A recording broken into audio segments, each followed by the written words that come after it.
Spiritual enlightenment, simply stated, is energy becomes what it thinks about.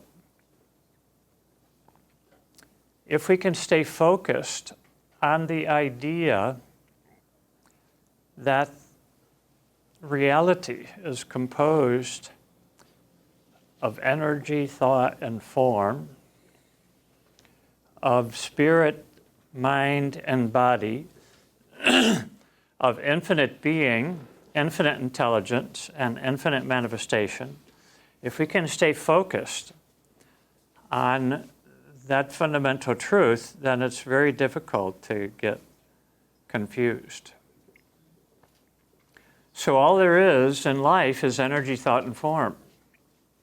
And we've all heard the idea that thought is creative and that we become what we think about. As a result of the affirmations that we just worked with, you could also express it by saying we are our vocabulary. And the quality of our vocabulary determines the quality of our consciousness and the quality of our life. So it's a little more radical when you put it that way. And so at the level of the mind, there is nothing but words. Our mind is controlled by our vocabulary. And so the more we concentrate on high-quality words, the more fun life becomes. Because we raise the quality of our energy and we begin to consciously express the qualities of our divine nature, which are expressed in high-quality words. So, spiritual enlightenment should become universal, and we're probably making more progress in this century than any century in the last several thousand years. And so adult education is the name of the game. And most people are concerned about the economy. The greatest industry in our economy should be adult education. Because traditionally, education has said, well, adults are hopeless, let's concentrate on the kids. But unfortunately, the adults ruin the kids. And so it hasn't worked. It hasn't worked. And so the adult education industry is a dynamic aspect of our economy. And anybody, I have inspired thousands, tens of thousands of people to enter the adult education industry because if you have enough self-esteem and you have anything of value to share with other people, you can make a living in the adult education industry. And some of the top earning people in our economy are in the self-improvement industry, the adult education industry. Tony Robbins, Wayne Dyer, Deepak Chopra, myself, there's tens of thousands of people who are earning good living in adult education. And so it's a field that is open to anybody. You just have to have self-esteem and a big mouth. Or, in my case, a quiet mouth. You could even make a living with a quiet mouth. We'll leave the spiritual dimension and go to the physical dimension. The most valuable idea in the physical dimension is the idea of physical immortality, including the physical body into the conscious life of the eternal spirit is a fantastic definition of physical immortality. And so most people are dedicated to trashing the body. All religions, all Orthodox religions are based upon the idea of trashing the body. And God never had that idea. God says that the human body is the most beautiful thing in the universe. It is the most highly evolved, fantastic thing in the universe, the human body. And so psychologists say we have 50,000 thoughts per day. Biologists say the body has millions of thoughts every second, which means that the body is over 1,000 times smarter than the mind. Think about that. So we don't have in our society a community of people that is dedicated to the mind learning from the body. We're still into trashing the body. And the body is 1,000 times smarter than the mind. So I became fascinated by this idea. I won't go into it in depth, but in 1977, I realized that I didn't have the answers and that my body was doing things without my permission. And so I wanted to meet actual immortals who had maintained their body for at least 300 years and find out what their secrets were. And so I went to India looking for people that were over 300 years old. On my first trip to India, I didn't find any. On my second trip to India, I did. And since then, I met over 8 individuals who are over 300 years old, some of them 2,000, and some of them even older than 2,000. So most people like the idea of physical immortality until they figure out what it means. It means living with yourself forever. And most people, they want to escape. They want to escape. And so they leave the body, but the value of death is highly overrated. If death and reincarnation was the solution, we wouldn't be as stupid as we are. It didn't work. Going to heaven didn't really work. And so we have to take a look at our willingness to live with ourselves forever. And that involves healing the emotional mind. Healing the emotional mind. Making the subconscious conscious and healing all of our negativity and bringing our mind into harmony with our divine nature. It's a fantastic concept. It's a revolutionary, radical concept. The idea of actually healing ourselves is a totally radical concept. The traditional path is to go to school for at least 16 years. When we get out of school, we get a job. When we get a job, our parents tell us now it's time to get married. And after we get married for a couple of years, our parents say now it's time to have kids. And then we have kids, we raise them through college, and then it's time to die. So that's the value system. And even if you achieve the American dream, which is to have a beautiful house in suburbia, and 1 or 2 or a half a dozen cars, it doesn't work. It doesn't work unless we take responsibility for the mind, the quality of the content of the mind. So taking responsibility for the quality of the content of the human mind is still a radical, unpopular idea. The idea of healing ourselves totally is still a radical idea. And so when you meet a person who's over 300 years old, they have to enjoy living with themselves. Do they? Do they? Yeah. They do. And they have to enjoy living with the body. And after meeting 8 of these immortals, I noticed that none of them gave a lecture on how to live forever, how to master the body. They didn't give a lecture.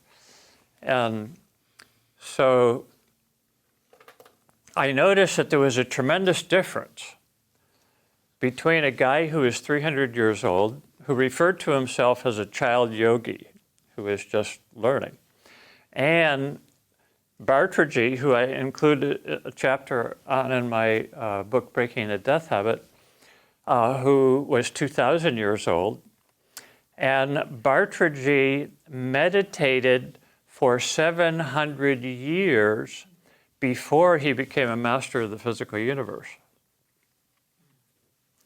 Maybe some of you have heard the name Swami Ramalinga. Any of you heard the name Swami Ramalinga? Well, Swami Ramalinga lived in the 1800s, and when he was 55 years old in 1864, he dematerialized his body. He taught deathless consciousness, and he embodied it so greatly. He wrote a beautiful book, and his body became such an embodiment of light that he had no shadow. Think about that. And when he walked by dead people, they automatically raised from the dead.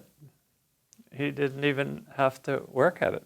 Just his presence caused dead people to come back from the dead. And so he believed that if he dematerialized his body, that his deathless consciousness would be spread over the earth and everybody would become deathless. Did it work? So Christianity has believed for 2,000 years that the death of Jesus saved the world, right? Did it work? When Kabir was dedicated, he was actually a Muslim, but he was dedicated to creating peace among the Muslims and the Christians and the Hindus in India. And when he decided to leave his body, and they were having a funeral, and his body was laying in a casket at the meeting. And so he had thousands of followers among Christians and among Muslims and among Hindus. And so his followers were arguing about what to do with the body. The Christians and the Muslims wanted to bury it, and the Hindus wanted to burn it. So in the middle of his funeral, he sat up in his casket and he said, "My children, why are you always fighting?" And then he took the shroud, put it over his head, laid back down in the casket. And so they continued fighting about what they were going to do with the body. And they decided to cut his body in half. And the Christians and the Muslims would bury their half, and the Hindus would burn their half. Well, when they lifted the shroud, there was just a pile of roses. And so the Muslims and the Christians took half the roses, buried them there. And the Hindus burned their half. Think about that. Well, is resurrecting your body like Jesus did a greater miracle than turning your body into roses?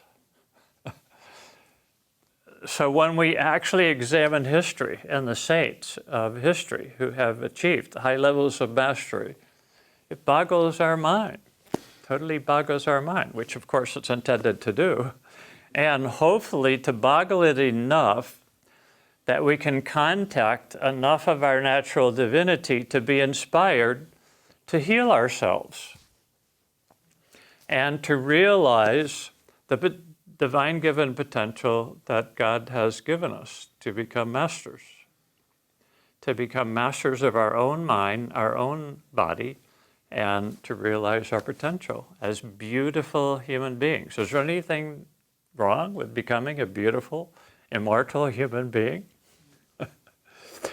Well, Swami Ramalinga, it's interesting because if you study Mary Baker Eddy, who taught the difference between mortal consciousness and immortal consciousness, her spiritual inspiration and ministry and her book, Science and Health, the Key to the Scriptures, which is one of the greatest books that America has produced, started about the same time that Swami Ramalinga dematerialized.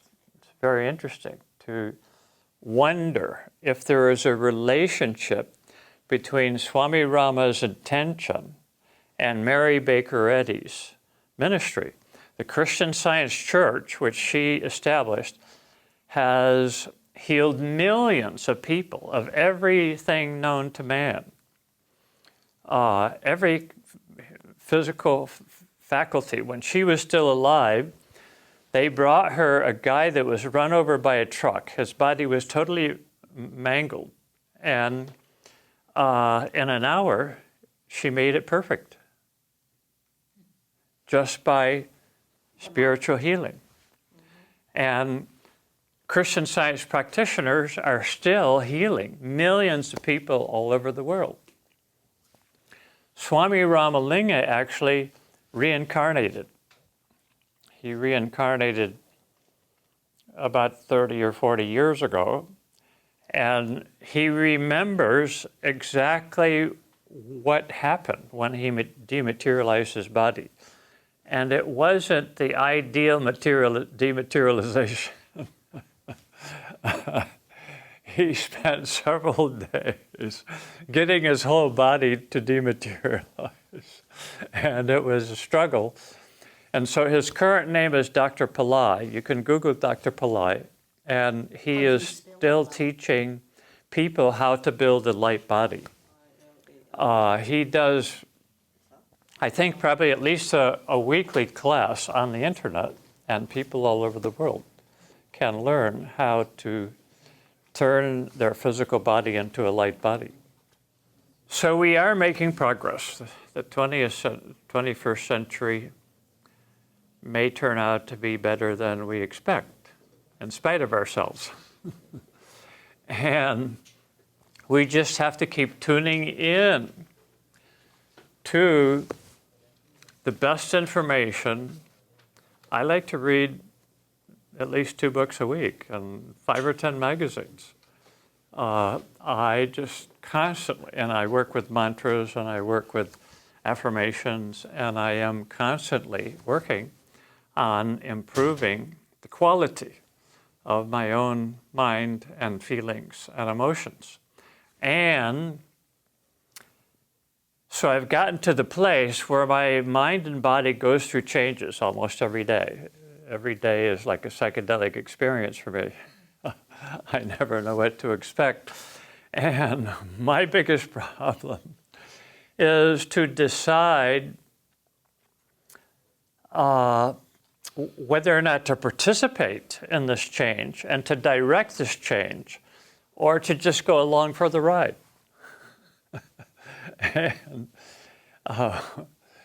And we have to learn how to just go along for the ride.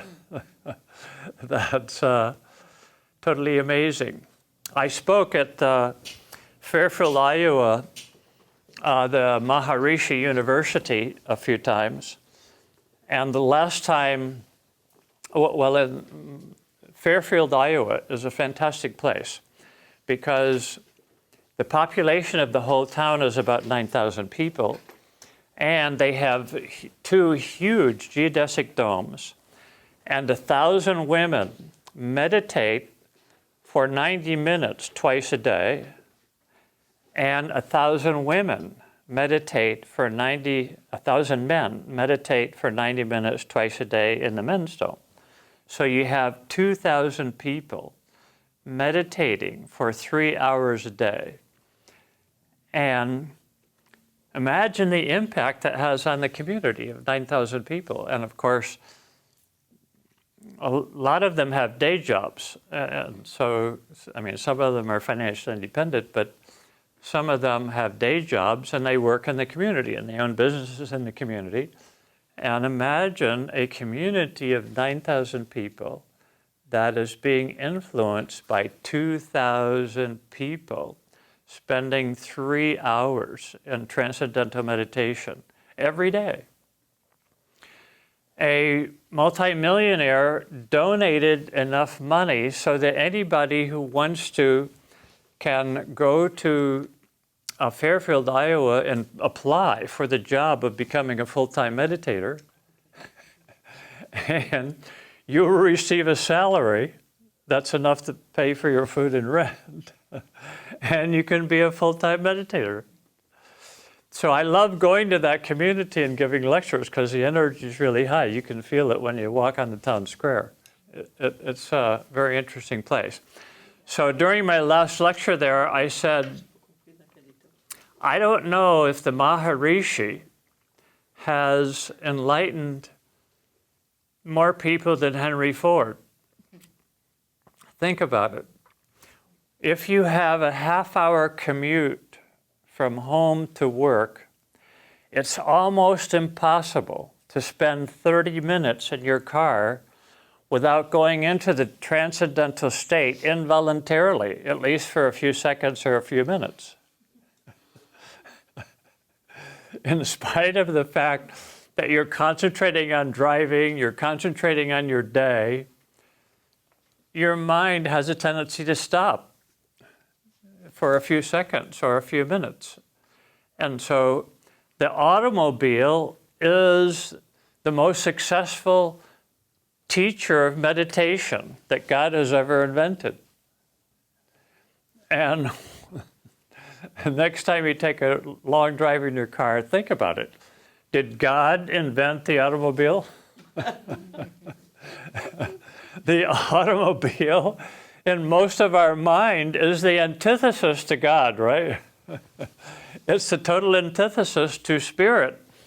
But the physical universe is 100% spirit.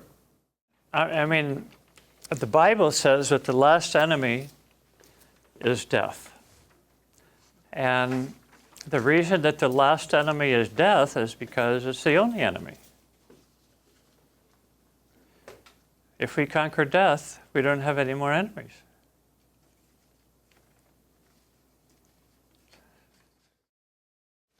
An economist told me that the average life of a Fortune 500 company is 40 years. So how does a company of thousands of people with hundreds of millions of dollars worth of income every year self-destruct? It self-destructs because of the death urge, the unconscious death urge. And the founder of the company, the management of the company, the employees of the company, and even the stockholders of the company. Our entire economy is based upon the idea that death is inevitable and beyond our control. And businesses destroy themselves when the unconscious death urge starts to take over the minds of the owners and the management and the employees of a company. And so healing the death urge, I'm getting into the third category, which is healing the emotional mind. And the basic idea, the greatest idea in the 21st century to heal the mind is an idea which I call personal law. A personal law is a thought that controls your life. And so everybody has a personal law, one thought that controls their life more than any other thought.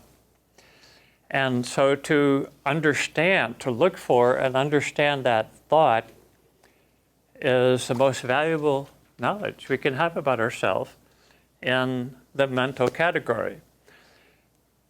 And so when I discovered this concept, I became a business consultant, and every client that I had who had the mathematical opportunity to double their income, doubled their income as a result of working with the idea of personal law. When I used my intuitive skill to verbalize their personal law, gave them affirmation to change it, they doubled their income automatically. And so when I started giving a lecture about personal law, I couldn't read everybody's mind in a large group of people, and so I decided to look for the common denominators of the personal laws of all the hundreds of clients that I had, and I came up with 5. First one was birth trauma. Second one was the parental disapproval syndrome. The third one I called specific negatives, which means the misuse of the human mind. If we didn't receive enough damage from our birth trauma and our parents, we create damage to ourselves, all by ourselves. Then there's the unconscious death urge and karma from previous lifetimes. And so in the Rebirthers Manual book, my co-author added, since I called them the 5 biggies originally, but I added 3 more, which were school trauma, religion trauma, and senility. Senility. Senility, yeah. And then Fanny added the denial of the feminine principle. And since she added the denial of the feminine principle, I had to add the denial of the masculine principle. And so then it kept building to 15 biggies. Other ones are sexual abuse, food abuse, political apathy, and the biggest, which is I call emotional energy pollution. And I have a handout on that, but I want to say something about birth trauma and the death urge before we go on. I gave a lecture in Albuquerque, New Mexico, and a very handsome young obstetrician came to my lecture.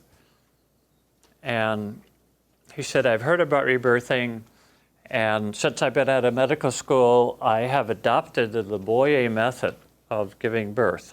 How many of you know the Le Boyer method? Okay, so the Le Boyer method is the idea of designing the birth environment for the benefit of the mother and the baby instead of the medical profession.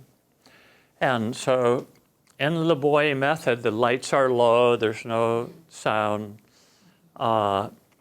and when the baby comes out of the womb, the baby is taken gently, placed in a tub of hot water with about womb temperature, and with the umbilical cord still attached.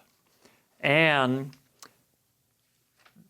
the tub of hot water is, of course, by the mother. The umbilical cord is still attached. And so the mother is still with the baby, can look at the baby, can touch the baby is in warm water. And so the obstetrician observes the baby in silence until the baby opens. And the memory of the birth trauma is erased. And the baby blisses out. I mean, it's totally logical and natural, right? But it's totally revolutionary. Still, in most hospitals in the world, they attack the umbilical cord within 10 minutes after birth. And the rebirthing movement has healed thousands of people of migraine headaches. And the healing usually takes place when a person is regressed into the memory of the cutting of the umbilical cord, and they remember experiencing deprivation of oxygen to the brain, and when they relive that memory, migraine headaches disappear. So this obstetrician said, I heard about rebirthing, and I'm glad to hear your lecture. It was very interesting, and I wanted to thank you very much. I had such good parents, and I don't know much about my birth, but I probably won't do rebirthing. But I wanted to let you know that I'm doing the Leboyer method and that I'm helping you solve the problem at the source of the problem. And so a year later, I was lecturing again at Albuquerque, New Mexico, and the same obstetrician came to my lecture, and he listened to the lecture with interest. And at the end of the lecture, he said, I came back because I wanted to tell you something. He said, I gave all my patients the best birth that I could possibly give them, and they went home. The babies went home blissed out. But what I noticed is that the infants learned the birth trauma as a result of living with their parents. Think about that. So he said the value of my work was being destroyed by the parents.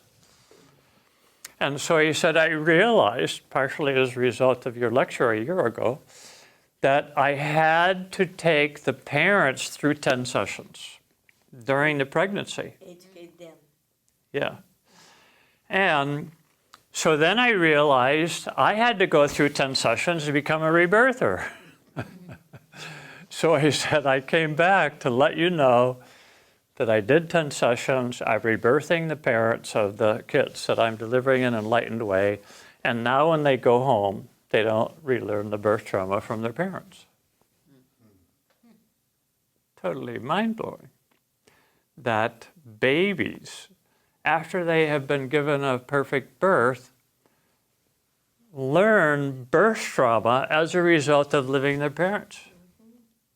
That's completely mind-blowing information. But it makes sense. So there was a rebirther who worked as an obstetrics nurse in a home for unwed mothers. And in some cases, she could give the girls sessions before the delivery.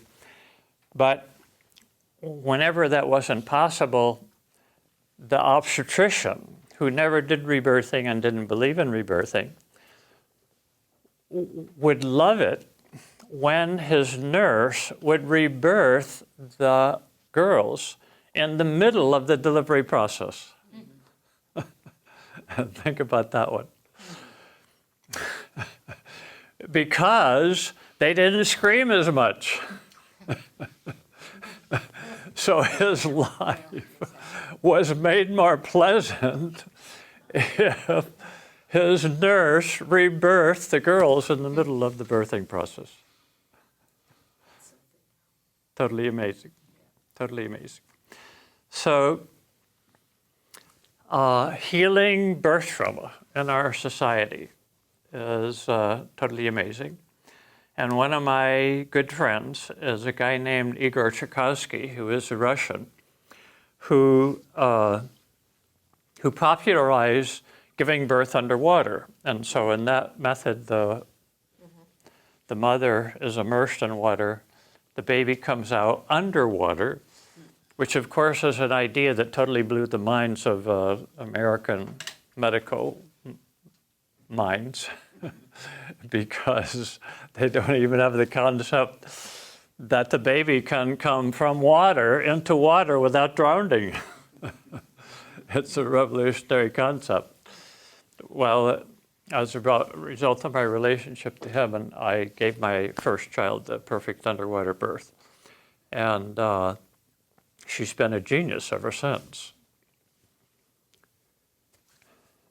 She could master any musical instrument in a month when she was in high school. She was straight A all the way through university.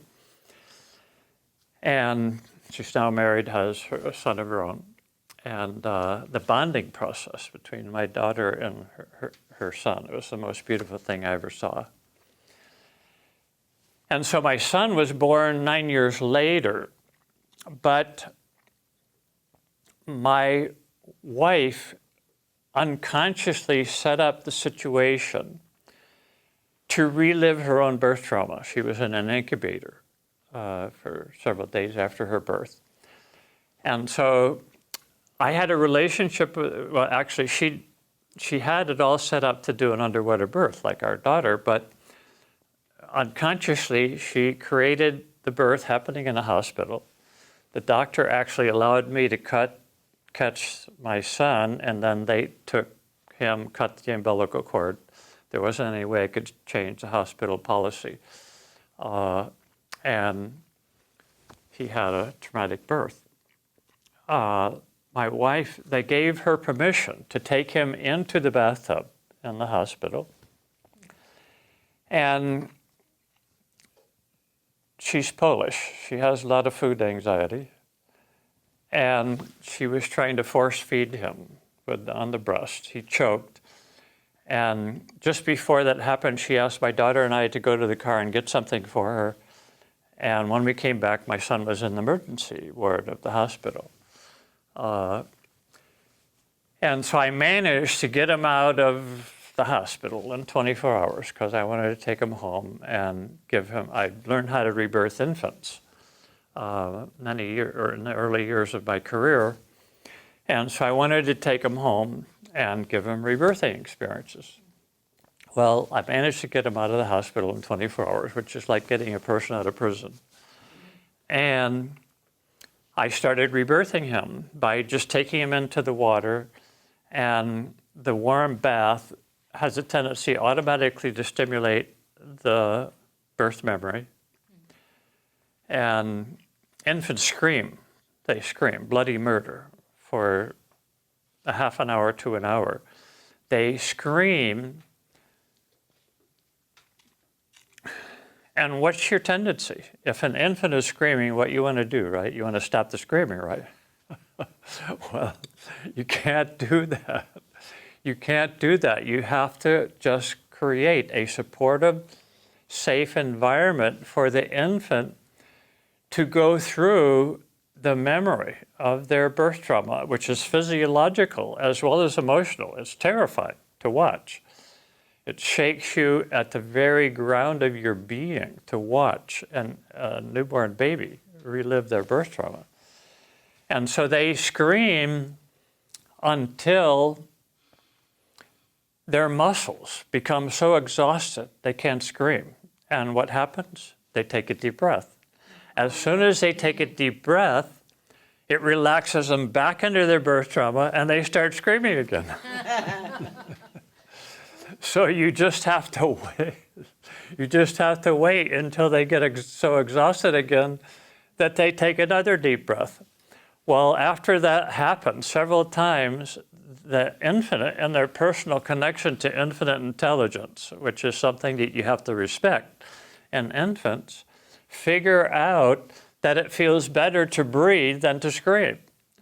When that realization hits their mind, they have the most beautiful connected rebirthing breathing that you can imagine. They go into absolute bliss, which is so powerful that if there are any adults, it's contagious. You just go totally into bliss, and they just are transformed into the most angelic beings you can imagine. So now looking back on it, I made the mistake of taking a bath with him every day for 3 days. After 3 days, I realized that it wasn't a good idea, that I was just causing too much stress. And so I decided to not give him any more sessions, to let him live with the bliss that he achieved in his last session until his birth memory started coming up spontaneously. Well, it only takes 5 days or a week, and they become cranky, and they start to get irritable, and they start screaming. And so when I saw his birth memory coming to the surface, I would take him in the tub and give him another rebirthing experience. Well, his mother said, I don't want you rebirthing my son anymore. I can't stand it. You're torturing him. And I said, okay. I knew enough about women to know that women are always right and that men just have to surrender. Are you sure about that? And so I said, okay. And so a week or so, 10 days went by. My wife was rocking my son in the rocking chair, and guess what happened? He started screaming. And so she tried the nipple, she tried everything to get him to stop screaming, and nothing worked. And so finally she stood up, she handed him to me, and he said, here, you take him, I'm leaving the house, I can't stand it. So after that, she let me rebirth him. Well, it only took about 15 sessions to completely wipe out his birth trauma.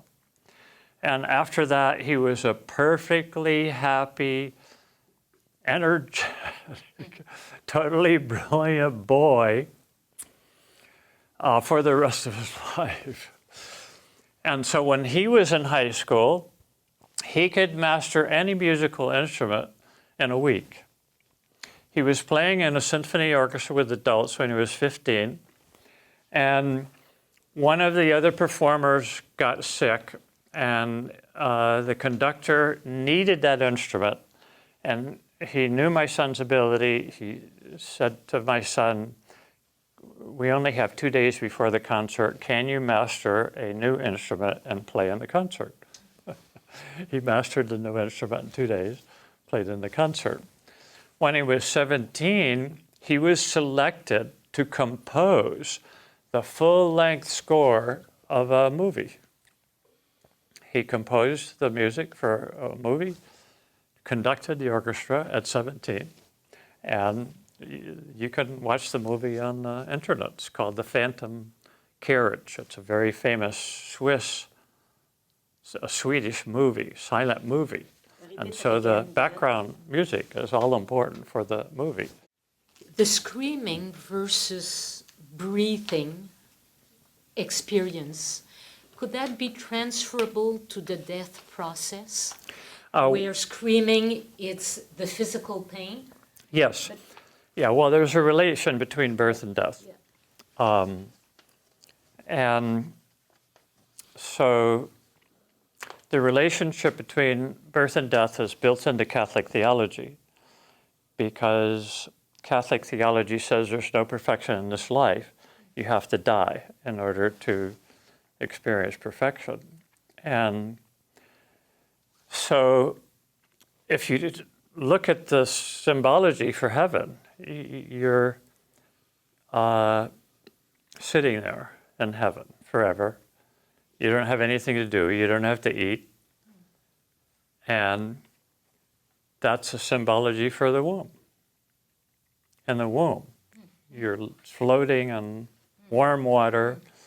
You're hugged 24 hours a day. You don't have to eat. You're fed through the umbilical cord. And there's nothing but bliss, except to the extent that you have to process the emotions of your mother and father, which of course is where the psychological doctrine of original sin comes from.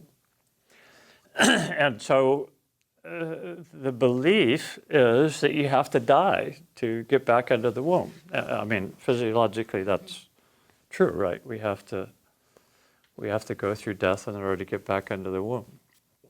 And that the womb is the ultimate place to be in terms of our experience. So the womb is the dominant impression on the human psyche and physiology. We're immersed in water for 9 months. And my friend Igor Tchaikovsky, he took premature babies that were destined to die, convinced the parents to stay in the bathtub 24 hours a day with the baby for 3 months, which actually completed the gestation of the child. And the children became geniuses. They became superior physiologically. They became great athletes, emotionally and intellectually and socially. Think about the social implications of being in the bathtub with one of your parents 24 hours a day for 3 months. How many people have had that experience? So I've shared that information with a lot of rebirthers all over the world, and when people who've done rebirthing had a premature birth, they would just spend more time with the baby in the bathtub.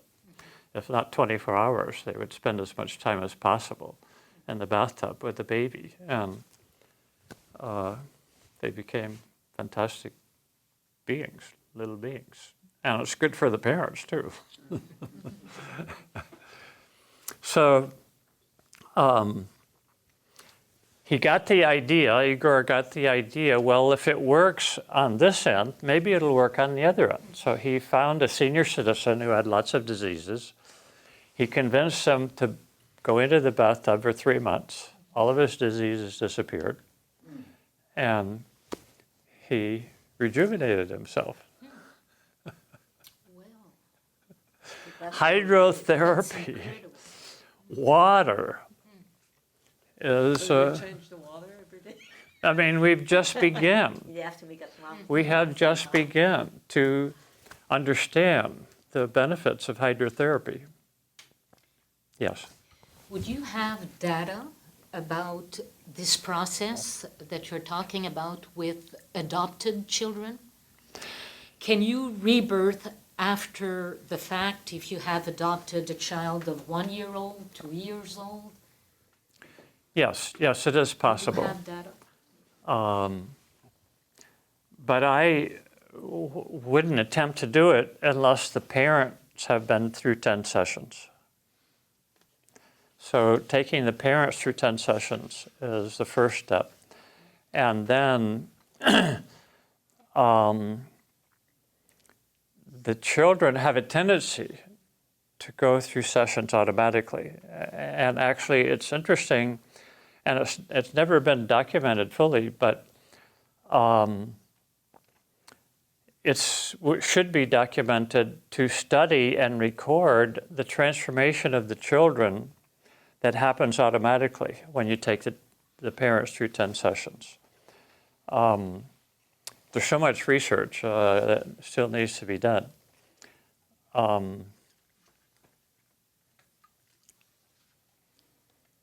We have seen a few cases of autism completely disappear when the parents go through 10 sessions. And in one case, a woman in New Zealand went through 9 sessions. She said, I wonder if this would work with my daughter, who was 9 years old, but she was autistic. And I said, yeah, go for it. Her autism disappeared in only 1 session. Other cases that I've worked on that take a lot more than 1 session, but it's Thank you. it definitely produces all kinds of changes. Who owns the Federal Reserve Bank of the United States? Who owns the National Bank of Canada? Who owns the Federal Reserve Bank of India? Who owns the National Bank of Spain? Anybody know? You can read about them on the internet. It's called the City. The City is 1 mile square piece of real estate in central London, which is a separate country. It is a separate country that is over 1,000 years old, At one point, there was war between the country of England and the city negotiated a truce, and then they proceeded to take over the government of England. And today, nothing can be even discussed on the floor of Parliament in England without approval from a committee in the city. The city totally owns and operates the country of England, Canada, every other country in the world which has a national bank are owned and operated by agents that are trained in the city.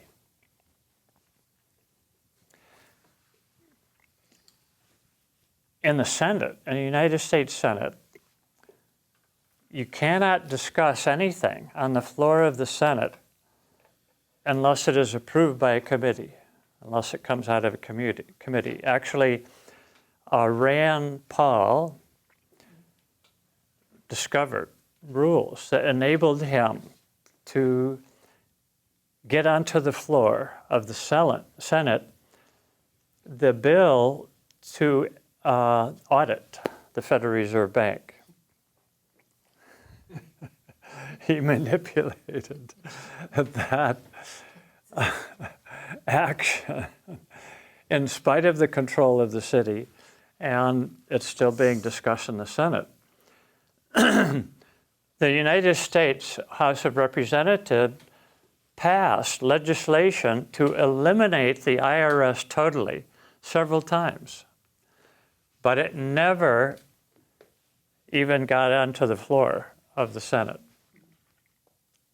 So the city totally owns and controls the United States government through the United States Senate.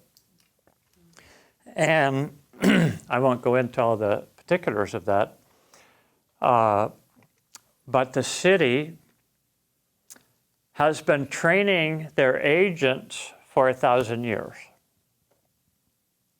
in order to create and maintain the money system of any country that they could conquer. And there's only two countries. Well, there's actually Muslim countries. The Quran forbids the charging of interest, and so the banks in Muslim countries do not charge interest. We in the free world, we don't even realize that. Notice, you see, the bankers keep telling us that we live in the free world, right? Yeah. So as long as we believe that we live in the free world, we won't question the system. So you stop believing it. But how many of you noticed that the rebels of Libya had a national bank and were printing national banknotes to be the new money system in Libya before Gaddafi was even killed? Anybody notice that? No. How many of you noticed that when the euro was established in Europe, that the beginning interest was 3%? I couldn't find anybody in France and any other country that knew that the bankers charged 3% interest on all of the euros in circulation. That subsequently amounted to so much money that they couldn't spend it all, and they voluntarily reduced the interest to 2%. Think about that. Think about that. And so they have so much money that they created social welfare projects. Like when I was working in Tenerife, I discovered that all the roads on the island were built by the European Union as a gift to the people of Tenerife.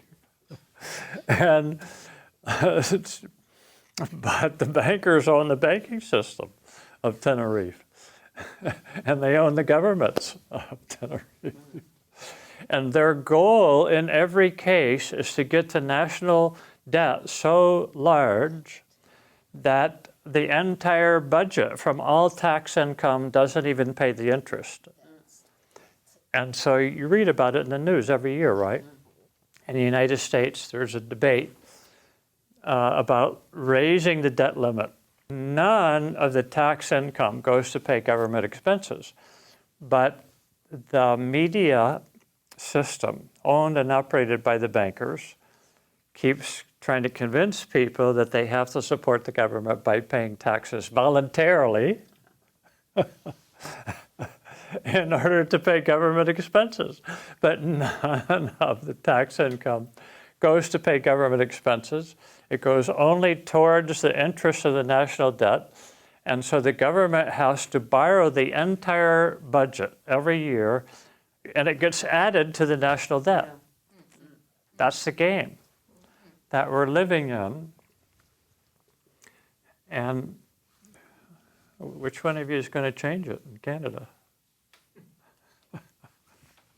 What's the first step? Well, you better enter the adult education business if you're going to do anything about the system. And so they own every country that has a national bank. And they're in the process of taking over Muslim countries. Iraq now has a national bank. Libya has a national bank. And so the game goes. They're trying to take over Saudi Arabia peacefully. And I just had a trainee at my training center from Saudi Arabia. We had a discussion about that. It's very interesting. Because he said that people understand enough so that in Saudi Arabia that the national banks are not going to take over the country in the immediate future. It's a very interesting game. And of course, Red China, the government owns all the banks. And so the government prints all the money. And it's funny to watch the most intelligent people in the media, including people who should know better, talk about China. They talk about China's debt China, as if it was real. It's not real. I mean, the government can print the money instantly to pay all the debts of the banks if they want to do that. The government knows that the banking system is just a game.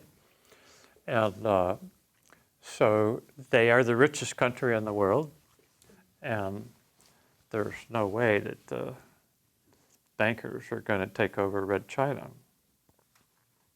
And the bankers drove all the manufacturing industries out of the United States and Canada to China.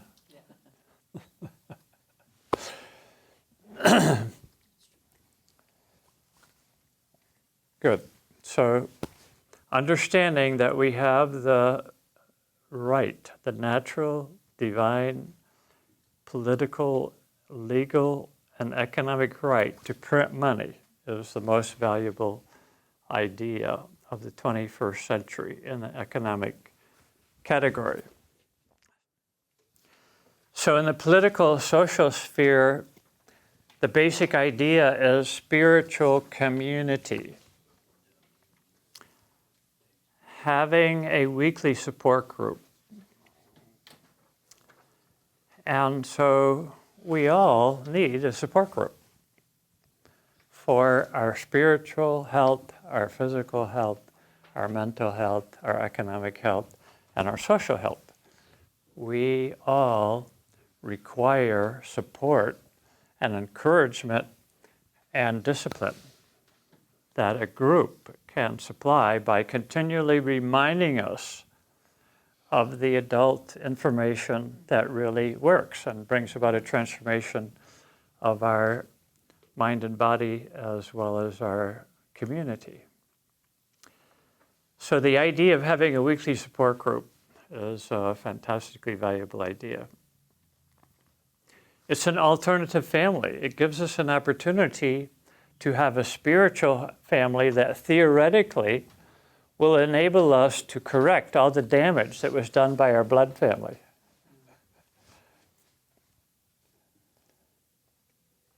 And so politically, the way that would work is that we would have an elected representative for every 1,000 people. If we have an elected representative for every 1,000 people, it would only take $10 a month, which would supply a budget of $10,000 a month to support our elected representative as a full-time grassroots community representative. And it would be the job of these representatives to watch government, to protect us from government,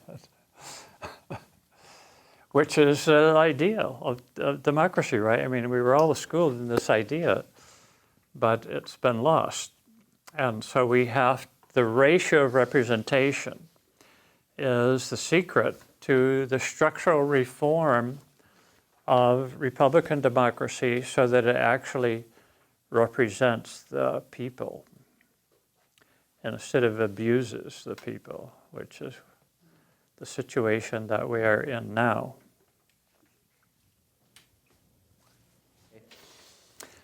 In 1955, I became a Christian. I was 17, and I had a mountaintop spiritual experience. And I was told that when I became a Christian, God the Father and Jesus Christ would come and live with me in my mind, and that I would have eternal life. So that sounded good to me as a teenager. And so afterwards, I was invited to go to a church camp and study the Bible, and I fell in love with the Bible. And I spent a year between high school and college, most of the time studying the Bible. When I actually went to college, I could read King James English better than 20th century English. I was a failure of American educational system, and I never read a book all the way through before I graduated from high school, including Peter Rabbit. So after being in college for a couple of years, my friends told me that they were having a funeral for a member of the church. And I said, well, it must be the church member wasn't a Christian, because Christians don't die. They have eternal life. And so my friends said, well, Christians do die. That was a totally revolutionary concept. I never thought about it before. I was still in my teens. And so the idea that Christians could die in spite of the fact of what the Bible promised was a revolutionary concept. So I asked all my college professors and my local ministers, why do Christians die? And I never got a satisfactory answer. I didn't stop asking the question, I did stop asking the question, but because it was fruitless. And so then when I graduated from college, I read the Autobiography of a Yogi by Paramount Yogananda, and I read about immortal yogis. And so then I asked the question, how come yogis can become immortal and Christians can't? Well, I came across books about physical immortality, and I became enlightened in 1960. Which is that I understood the relationship of spirit, mind, and body, and that energy becomes what it thinks about. And I started raising the quality of my thoughts and improving myself. And then from 1965 until 1967, I noticed that I was suicidal most of the time. So in the summer of 1967, I said, hey, you're spiritually enlightened. You've been improving yourself for 7 years. How come you feel like committing suicide all the time? And so I said, well, that's not supposed to, the way it's supposed to be. If you're spiritually enlightened, you're not supposed to be feeling like committing suicide all the time. So I decided to look at the situation, I realized that my mother died in 1956, my father died in 1959, and that the death urge of my family tradition was tightening its grip around my soul and was trying to kill me. So the death urge is a psychic entity composed of all of our anti-life thoughts. A psychic entity is energy and thought, energy and information. It is a subpersonality. And it's no secret that the death urge takes over people's lives, right? And so I realized that I had to heal the death urge. And so I decided to devote myself full time to healing the death urge, which I learned from my family tradition. So I worked with affirmations. I brought up every negative thought that I could find in my consciousness about life and my anti-life thoughts and belief systems about life and death, and transform them all into life-supporting thoughts. It was a full-time job for 6 months. And after 6 months, I woke up one morning in total bliss. I didn't feel like committing suicide anymore. And so after that, life went from being a struggle to being effortless. Because struggle comes from the death urge. It comes from our anti-life thoughts. And everything changed in my life. Life became easy, became a pleasure, yes. Do you believe evil to be man-made then?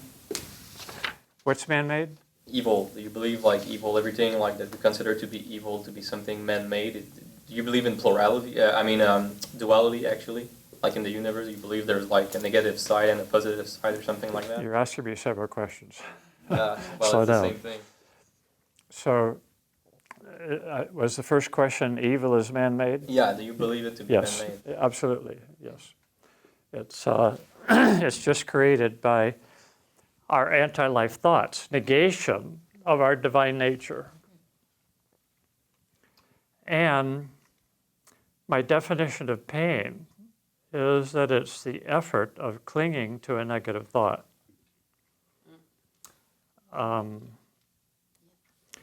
And so there are two kinds of negative thoughts.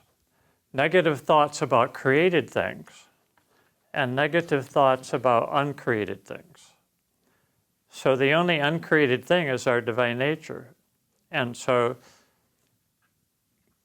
if you have a negative thought about your car being destroyed, it can give you pain, right? But if you have a negative thought about your divine nature, like I am stupid, I am weak, I am powerless, I am miserable, then that's a thought of a different order. And the only way that you can get rid of the pain is to change the thoughts. And so to the extent that we have negative thoughts about our divine nature, they continually cause cycles of pain and misery of all kinds. And so we have to change that. So I reread all of the books that I had read about physical immortality, and I realized after I healed my death urge that none of the authors of these books lived to be 100. And so believing in physical immortality doesn't make you immortal. And if you go back to the book of Genesis and the Bible, the tree of the knowledge of good and evil is the mind, and the fruit of the mind is our beliefs. And so to trust our beliefs, whether it's belief that death is inevitable and beyond our control, or the belief in physical immortality, is part of the problem.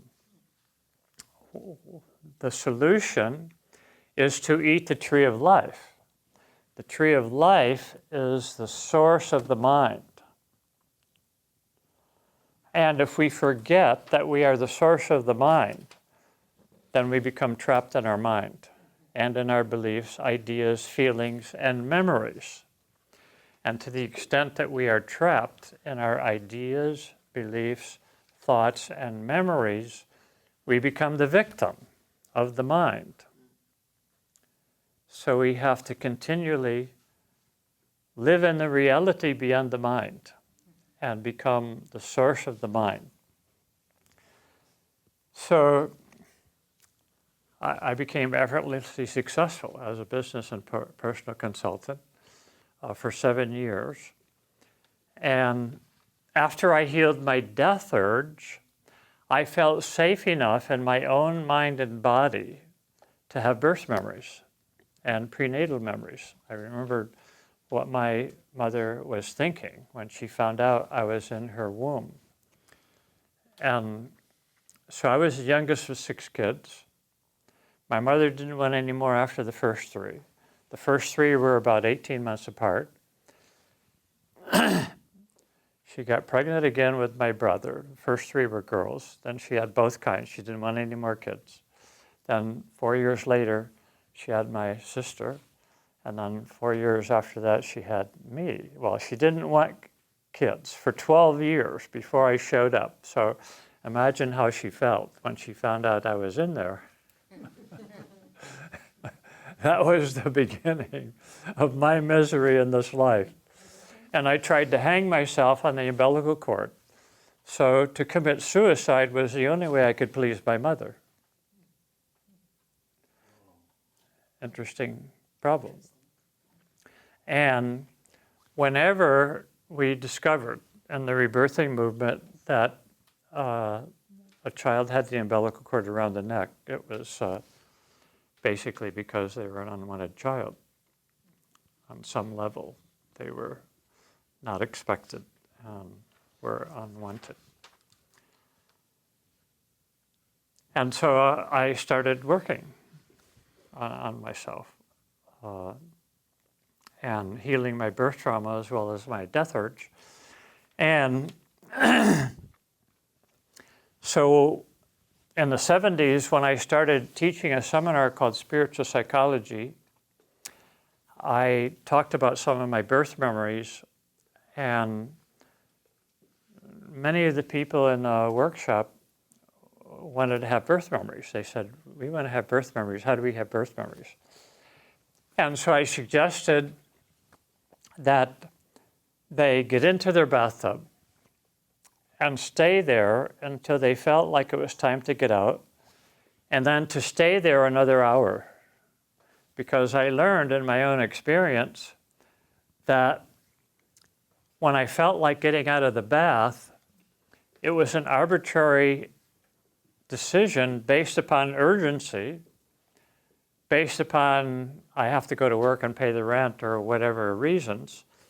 And when I decided to ignore that urge and relax back into the tub, I would relax through the urgency barrier into a fantastic realization about myself, which would bring about tremendous elation and energy and knowledge about myself.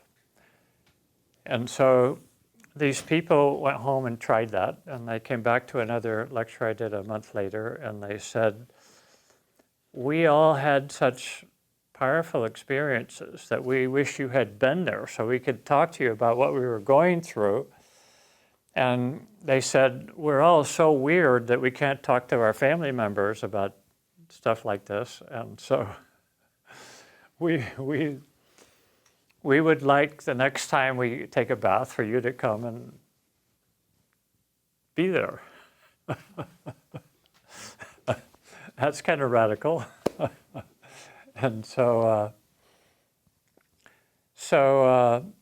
we got the idea of a person sitting next to another person who was taking a bath so that they had somebody to talk to. And then we got the idea of using a snorkel, having a big hot tub, putting people into the water with a snorkel and nose clips with two people, one person to support the body so they didn't lose touch with their experience, the other person to watch the snorkel so they didn't drown. And people had such powerful experiences that they went home and told their friends that I had the most powerful experience of their entire lives. And their friends started coming over to my house. I built this hot tub in my basement, and there was a never-ending stream of people coming to my house, paying money, going into the basement, taking off their clothes with total stranger, getting into the hot tub with a snorkel, having the most powerful experience of their entire lives, going home, telling all their friends, and all their friends came. Yes. This last sharing brings me to ask you the following question. Of the 5 key ideas of the last century, which one do you consider the most critical to go in the tub? Well, we have to start at the level of spiritual causation. And so spiritual enlightenment is the most important. The first step. And that has a natural tendency to produce an understanding of the rest. So we didn't have any idea what we were doing. We were just putting people in hot tubs with a snorkel, and it became a profitable business. And people wanted to become rebirthers and put other people in hot tubs. And it started spreading all over the world. And so I had several questions. One question is, how many rebirthing sessions do people need? And so when I thought about that, the most logical answer I came up with is that they need to have enough sessions until they can give themselves sessions, until they become spiritually self-sufficient enough and they're able to handle the sensations and the emotions sufficiently to give sessions to themselves. And so the second question came up was whether or not the water was necessary, because I'd learned that the breathing rhythm was key to the experience. And I asked the question after a year, I wonder if it's possible to give people a rebirthing experience just by guiding the breathing rhythm into the rhythm that I saw happening spontaneously without the water. And so I experimented with that and discovered that it was not only possible, but it was more desirable. Where I experimented rebirth, we used to have weekends of rebirth not in the water. And then after that, we had experiences in the water. Uh-huh. But we finished the rebirth out of the water. Mm-hmm.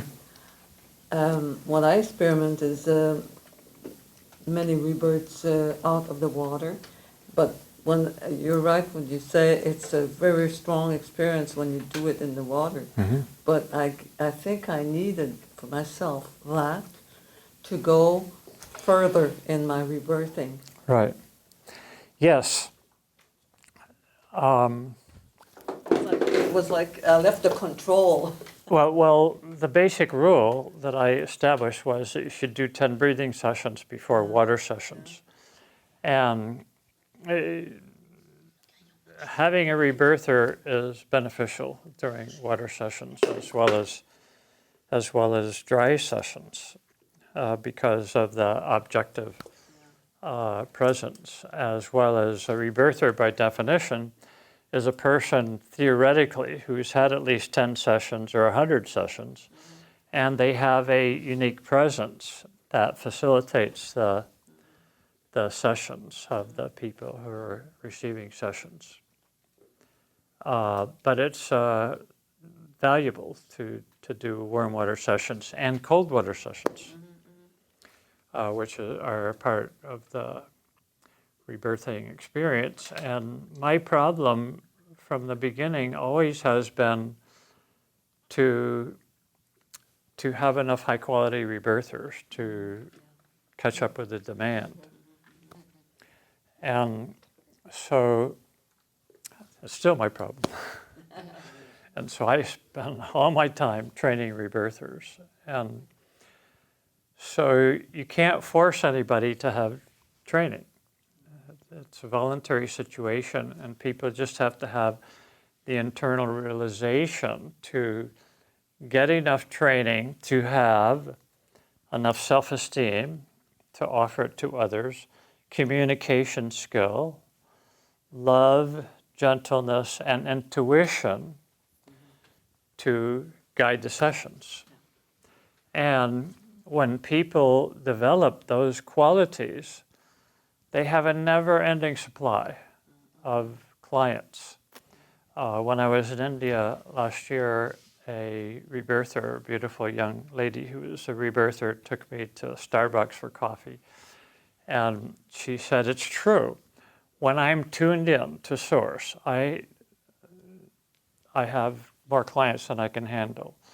When I lose it, my clients call up and cancel their appointments. And so this is the only profession that I know that is based upon the divine presence of the facilitator.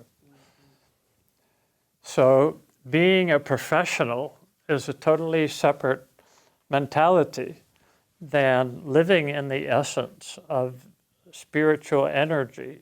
And when you're in that essence, you can never keep up with the demand. I'm in constant demand in over 30 countries, and I have to say no all the time. I have a question about consciousness. I have a question about consciousness. Yeah. We've been talking about consciousness, and I'm always like, the more older I get, the more questions I have. You don't have to get older. No, I know. That's the question I have. Don't. Because you see, in my consciousness, I believe in internal life, body. Yeah. What do you call it? Not really, and you know what I mean. But there's a part of me that is unconscious, that is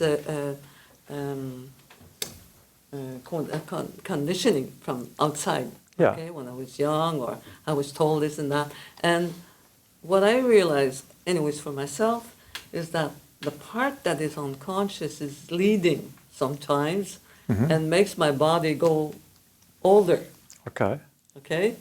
So, am I right when I say that? I mean, there's a part of me that is conscious about Right. eternal life, and there's a part of me that is not conscious and thinks that I have to get older and thinks that I'm going to die. Right.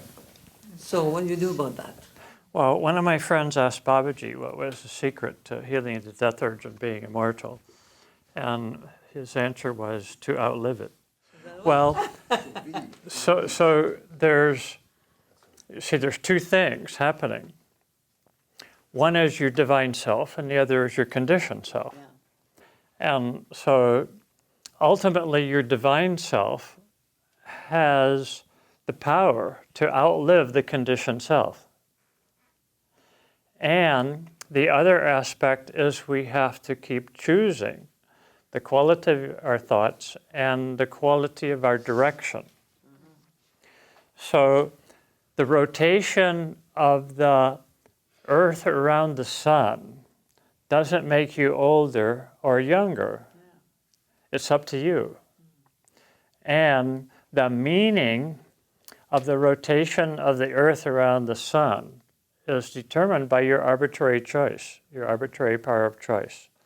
So it is possible to get younger every year as it is possible to get older every year. The meaning is up to you. And when you choose to stay in touch with your divine nature, then the youthing process has a tendency to become automatic. So, to finish the story of rebirthing, in 1981, I totally burned out. And that's the year I discovered fire. And what I learned from the immortal yogis is that earth, air, water, and fire are the physical qualities of spirit. They're the physics of metaphysics. And the mind is just a quality of spirit. And earth, air, water, and fire are the physical qualities. The mind is the supreme quality because it is the director of the power, but the mind is not the source of the power. The power is beyond the mind. And so we have to get our power from moving beyond the mind. And then when we're in that power, we have total choice. And we can choose whatever is happening to the conditioning. So we have to utilize, consciously use our power of the mind and realize that it's not the source of the power. And that the source of the power is actually immortal, right? It's perfect all the time. And always will be and always has been. So we have to keep dipping into that power and keep letting go of our negative conditioning. And we have a tendency automatically to grow out of that negative conditioning. So we just have to keep choosing and letting the mind dissolve into the knowledge of our divine potential.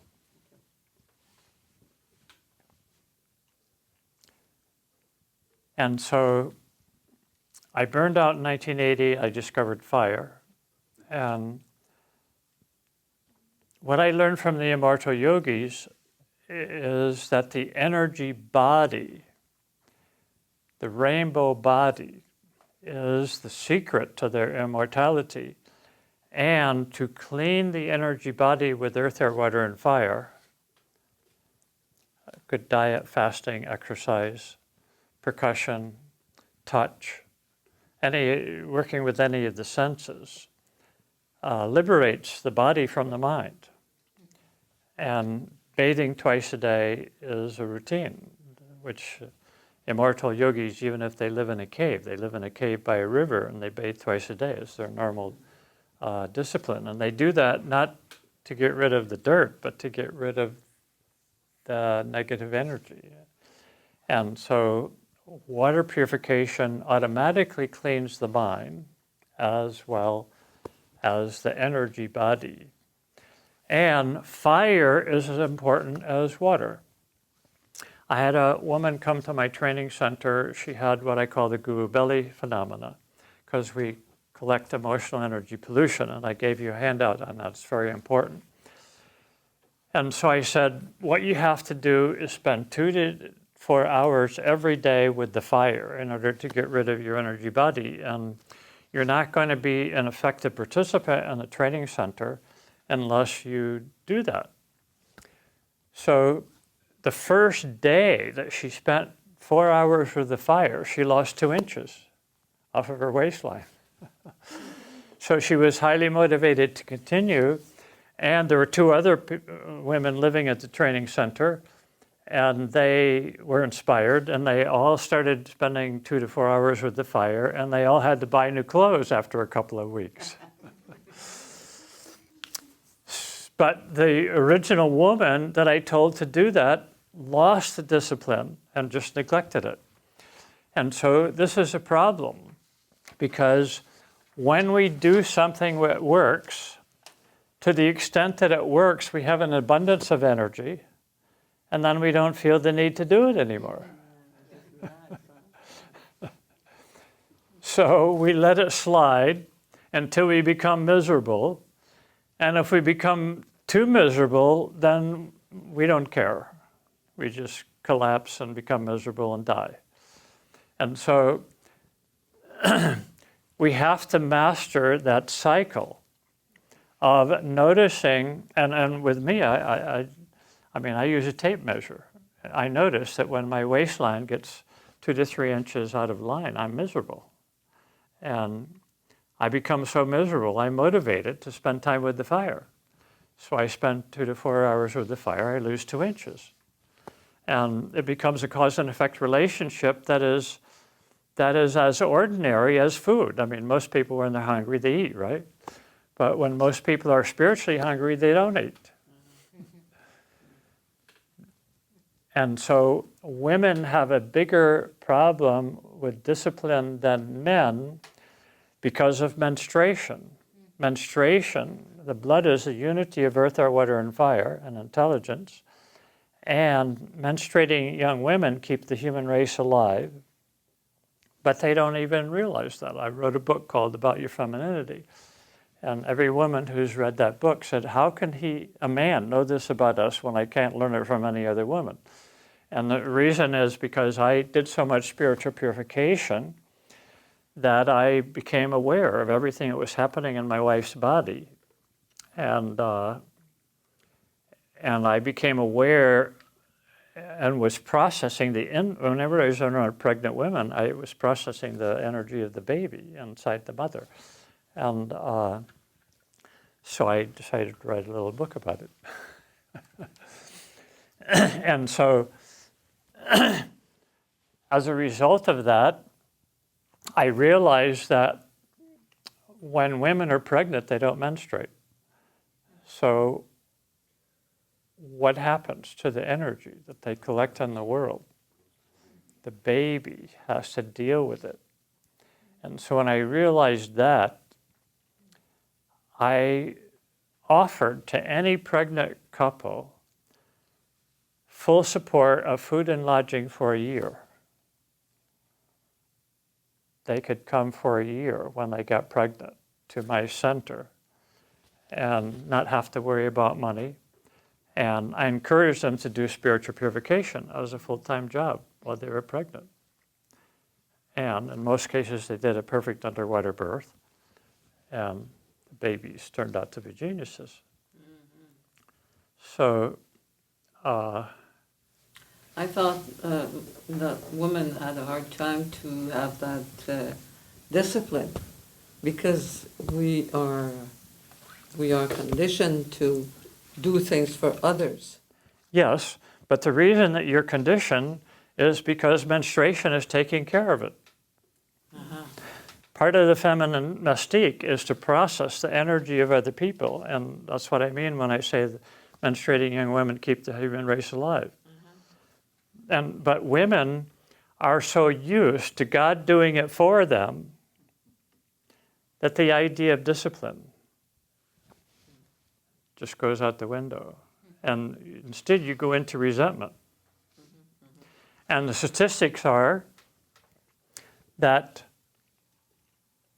single women live longer than married women. Married men live longer than single men. So the whole mystery of death is determined by menstruation. And who understands it? You have to read my little book.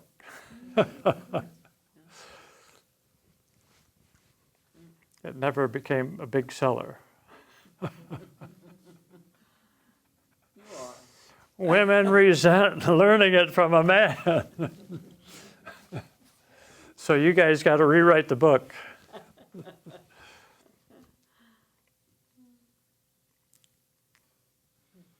And market the book. Help me market the idea.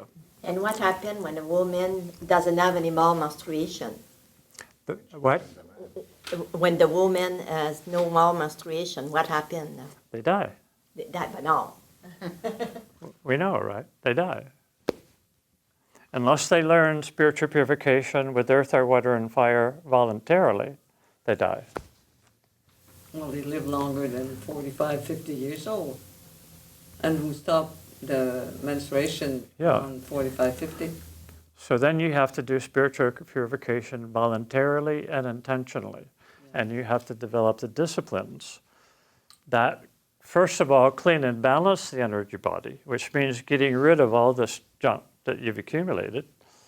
Secondly, you have to do enough spiritual purification to stay ahead of the pollution process of participating in your everyday life. And then thirdly, you have to continue a maintenance program that enables you to win the spiritual purification game. So this, Because they don't die right away. They just get sick and sicker and sicker and sicker, and They died at 60, but they are putting in the earth at 80.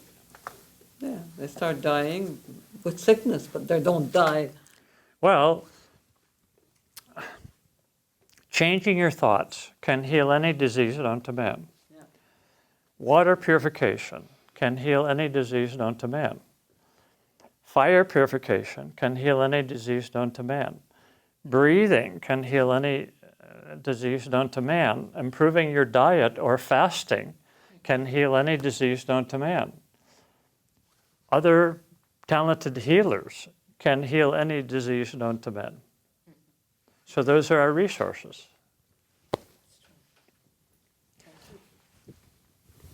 What's the best way to connect with the earth element? Is it camping or sleeping on the ground?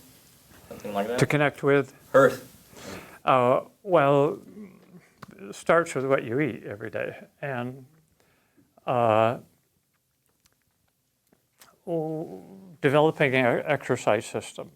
And so my favorite exercise system, which I used for decades, was to walk around the block once a day.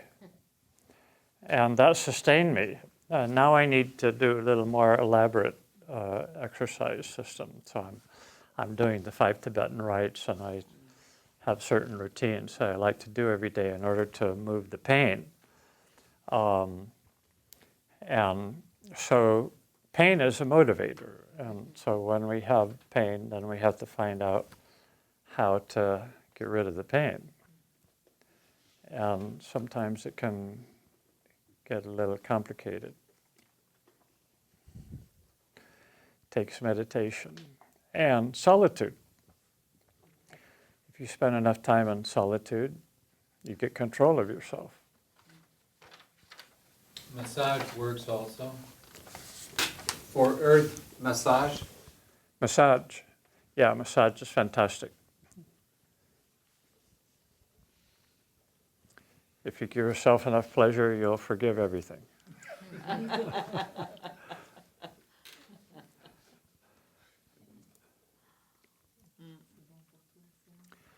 Okay, any more questions? We finished?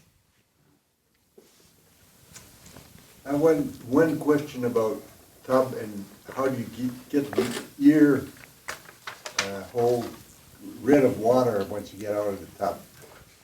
Doing what with the ears? Well, when you soak in the tub, the ears are in the water. Yeah. Because the only part that's out is the nose and mouth. But the earlobes, the ear channel, the ear hole gets wet. How do you dry it out? Oh, Q-tip.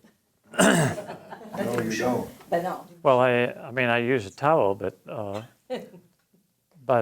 don't know that it's a problem. Well, my ears are getting irritated from soaking in the water twice a day. I can't clear the water out sufficiently, so. Well, do you use Q-tips? No, I don't. I don't want to use Q-tips because I was told by the doctors that they would take too much of the wax out of the ear, and then the tympan would be harmed.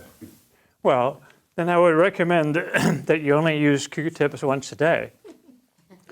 And the other time you can Live with the wet ear all day? let nature take care of itself. What? Live with the ears wet all day? Oh, well, they won't stay wet all day. They'll dry themselves. Okay. I don't- But you should use Q-tips once a day to experience the benefit of that. You use ear plugs? No. Well, earwax kind of takes care of itself too. Plugs, do you put something in the ear before you go into the tub? Well, that's another possibility. You can experiment with all of those solutions. I did already, and they don't work, none of them. None of them work. I still have a problem with the ear. And it's preventing me from taking pleasure from the back. I think they all will work. Ah, thank you. Qu'est-ce que tu veux pas entendre? Je sais que ça veut dire. And you'll develop a balance. Thank you. Good.